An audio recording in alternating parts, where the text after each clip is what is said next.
Et à présent, nous retrouvons Nadjet Cherigui qui travaille aujourd'hui pour Le Figaro. Journaliste d'investigation et grand reporter. Depuis plus de 15 ans, elle enquête sur les islamistes de tous bords. C'est une habituée des immersions en profondeur dans les milieux les plus difficiles et les plus dangereux. Soucieuse de toujours donner une information objective et de raconter une réalité sans filtre, elle monte aussi en première ligne pour faire comprendre les dangers de la progression de l'islamisme en France. Nadjet Cherigui, bonjour. Merci d'avoir accepté cette interview. Bonjour, merci à vous de m'accueillir. Après le massacre du 7 octobre 2023, le monde est passé très rapidement de l'empathie à la diabolisation d'Israël. Est-ce que vous l'avez ressenti dans votre travail de reporter sur le terrain, en Israël ou en France ? Oui, bien sûr. En France, surtout, puisque j'ai commencé à travailler sur le terrain en France tout de suite après le 7 octobre. Et effectivement, on a senti un revirement dans le discours. C'est forcément lié à un certain discours d'une partie de la gauche qui a tendance à ne pas nommer les choses, à vouloir oublier que le Hamas est ce qu'il est aussi dangereux, sanguinaire que les Daesh, qui a tendance à oublier que Hamas et Daesh, c'est la même doctrine, la même haine. Et puis surtout, la gauche s'est très vite emparée du débat parce que, par clientélisme, considérant que son électorat est issu de l'immigration et supposément musulman, et donc forcément, selon eux, plus enclin à défendre cette idéologie, ce qui est aussi insultant pour l'électorat de la gauche. Donc, on ne nomme pas, on instrumentalise et ça marche. Vous avez beaucoup enquêté sur l'antisémitisme galopant en France. Qu'est-ce que les Juifs de France vous ont raconté ? J'ai constaté sur le terrain une vraie souffrance avec des témoignages divers, mais ce qui revenait, c'était le sentiment d'être soudainement pointé du doigt, ciblé, une libération de la parole. Et j'ai rencontré des gens, des Français de confession juive qui soudainement, dans leur pays, la France, se sont sentis bien seuls face à une vague d'hostilité, de haine assumée. Il y a des degrés différents. Alors, ça va des discussions avec des amis de toujours qui vrillent complètement parce que soudainement, on ne voit plus que le juif en toi et tu es le responsable de ces morts à Gaza ou de la politique israélienne, alors que certains n'ont jamais mis les pieds en Israël.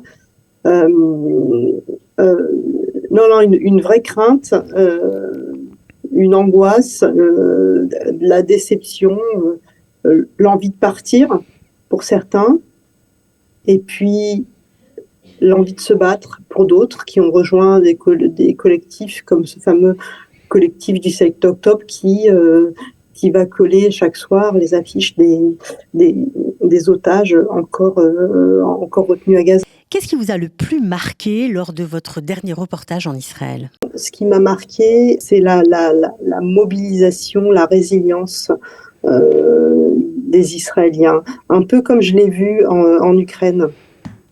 Après l'attaque de Poutine en Ukraine, au lendemain de la guerre, tout le monde était derrière la nation, à faire ce qu'il avait à faire à une petite échelle, puis préparer à manger pour les soldats. Je l'ai vu ça en Israël. Se mobiliser de l'argent, des moyens, se soutenir moralement.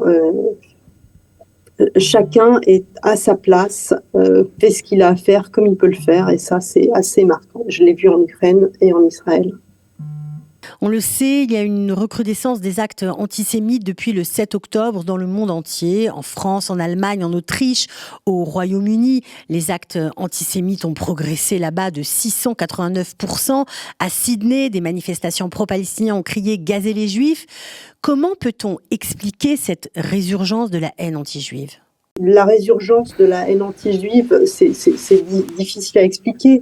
Résurgence ou pas, puisque finalement l'antisémitisme a toujours existé. Il se régénère en permanence et se nourrit du contexte du moment. Là, c'est ce qui se passe en ce moment. Mais c'est un peu une bête endormie qui ne demande qu'à se réveiller. C'est une réalité.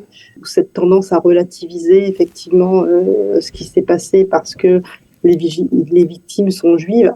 Quand je dis ça, évidemment, on n'oublie pas que ce qui se passe aussi à Gaza, la guerre, provoque aussi...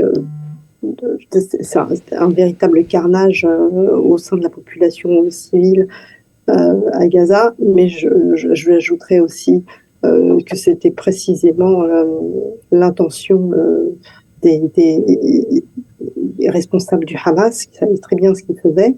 Le Hamas utilise sa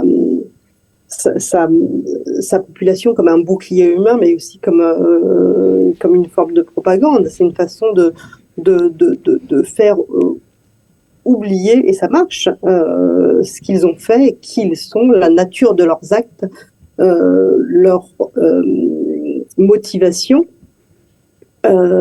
prétendument pour défendre la cause palestinienne, mais le Hamas, comme une journaliste égyptienne l'a rappelé récemment, ne défend pas la cause des Palestiniens, bien au contraire, le Hamas est dans une logique purement guerrière, haineuse et islamiste. Ce n'est rien d'autre que cette doctrine que le Hamas défend. D'après vous, comment pourrait-on expliquer que lorsque des milliers de personnes sont tuées en Syrie ou en Éthiopie, le monde ne réagit pas comme il réagit quand il s'agit d'Israël ? Israël symbolise beaucoup de choses en fonction de là où on se trouve. Les anticapitalistes de base considèrent Israël comme l'allié des États-Unis, le grand capital, le grand Satan. Donc il y a une espèce de réaction comme ça assez épidermique dès qu'il s'agit d'Israël. D'autres États totalitaires comme l'Iran se nourrissent aussi de la haine d'Israël pour avancer leurs pions. Ceci explique cela. Pensez-vous qu'il y a une différence aujourd'hui entre l'antisémitisme classique et l'antisionisme ? En fait, on peut tout à fait critiquer la politique israélienne sans forcément être antisioniste. On peut aussi débattre avec des personnes se revendiquant comme antisionistes avec les arguments qu'elles ont. Cependant,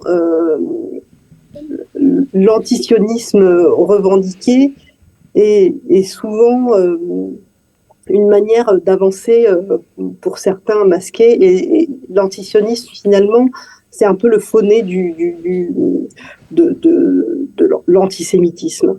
C'est une façon pour les antisémites d'arriver masqués ou drapés dans une cape d'arguments politiques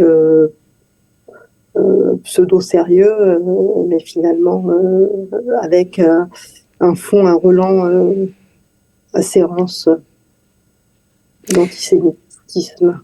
Nadjet, pourquoi soutenez-vous Israël ? Je fais mon travail de journaliste. On ne peut pas dire de moi que je soutiens un État plus qu'un autre. Je vous dirais juste que l'horreur du 7 octobre, l'abomination de ce qui est des actes,